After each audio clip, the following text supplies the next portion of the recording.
Cartierele oilor 11. prezentate de Ada Primeleza. Și Victor Cepu. Suntem onorați să vă prezentăm în exclusivitate această televizare pentru dumneavoastră.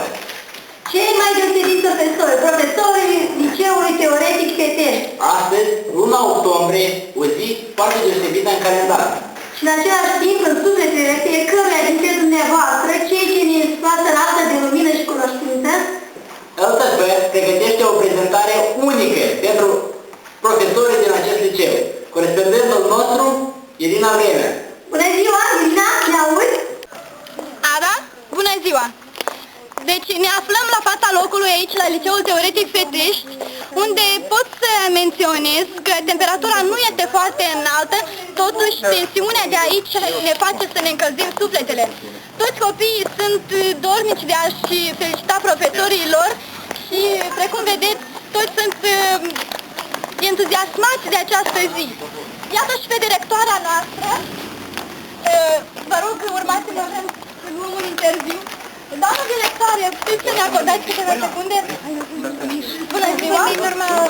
Suntem de la postul de televiziune RTV și v-am rugat să ne spuneți câteva cuvinte despre elevii din liceul dumneavoastră.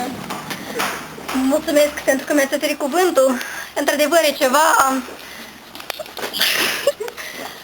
Nu știu ce pot să spun, însă vreau să mă laud cu elevii din liceul meu. Într-adevăr, e un liceu la înălțimea normelor, care dovedește întotdeauna că este primul și eu promit că în viitor voi face totul ca ei să devină și mai cool.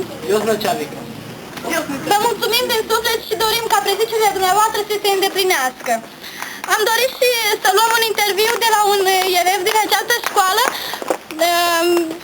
Chiar dumneavoastră, domnișoară? Bună ziua, în ce clasă sunteți? Sunt liceană de-a 12-a reală. Așa, vă mulțumesc și ați putea să ne ziceți o urare de bine pentru profesorii dumneavoastră? Sigur, ei sunt cei care ne conduc la flacăra linii materne și ne dorim în această zi tot binele de lume, să fie aceeași întotdeauna și mult succes mai departe și cât mai mulți copii cu mine. Vă mulțumim și sperăm că dumneavoastră astfel și ați fost în acești ani de liceu și ca cei ce vă vor urma să fie la fel. Vă mulțumim! Ada? Bine, mulțumim, Irina! Aș vrea să vă zicem că acesta a fost doar primul nostru corespondent, dar noi avem o mulțime de corespondenți repartizați prin toată școala. Deci, să auzim impresiile corespondentului de la primul etaj. Alo? Aleona?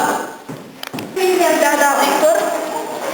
Suntem la etajul 1, vă aduc la cunoștință că aici este o pregătire foarte mare de cel mai frumos concert care va avea loc peste câteva minute. Toți au atmosferă de sărbătoare, toți încearcă să felicite profesorii. Acum să încercăm, poate cineva spune ceva despre profesori, ce credeți despre ei, domnișoară? Un cuvânt de felicitare pentru profesori. Deci, în această ocazie vă dorim multă sănătate, fericire, să aveți parte de tot de numai bine și să vă realizeze toate visurile. Da, vă mulțumesc. Victor? Da, Leona, mulțumim. Acum am o legătură cu etajul 2. Victoria, legătura. Da, mulțumesc. Bună ziua, dragi profesori, aici avem o atmosferă puțin mai tensionată, este calmă, în schimb.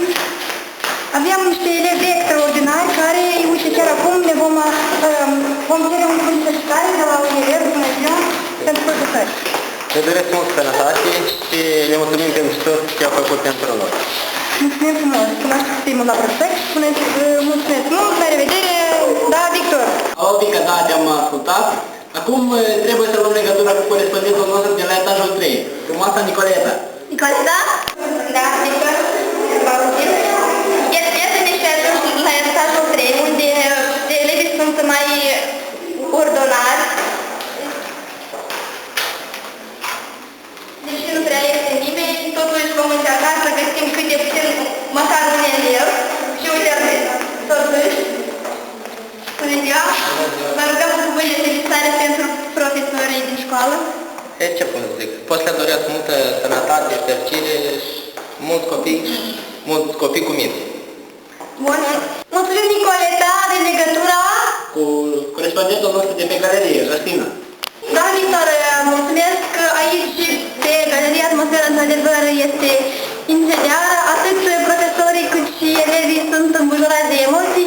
Toți merg spre sala de festivități, unde peste câteva clipe vor avea loc minunata ceremonie dedicată purtătorilor de lumină.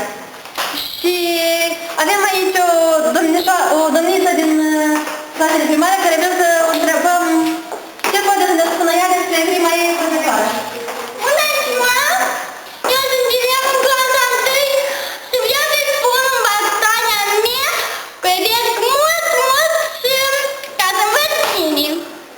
Să te ții de cuvânt și să fii brav și în continuare. Mulțumesc! Mai multe detalii ne va oferi colega noastră până când vrem să o întrebăm pe doamna director adjunct pentru educație, doamna Leorica, ce ne puteți spune dumneavoastră despre ce se întâmplă astăzi în liceu. Bună ziua! Astăzi noi... Stimați elevi, facem legătură cu sala de festivități. Natalia, ne auzi? A, da? Da. Acum ne îndreptăm spre sala de festivități, unde nu mi s-a permis să intru, dar sperăm că acolo e o mare surpriză, se pregătește ceva extraordinar, probabil e o atmosferă intensă și de câte am aflat eu de la diriginții clasei a 12-a, va fi ceva excepțional, interesant și vrem să-i urmărim. Ada? Mulțumim, Natalia! Acum vă invităm să urmăriți live concertul prezentat de clasele a 12. Cu voi a fost Vito Cipuc și Ada Primeleja. Vă mulțumim!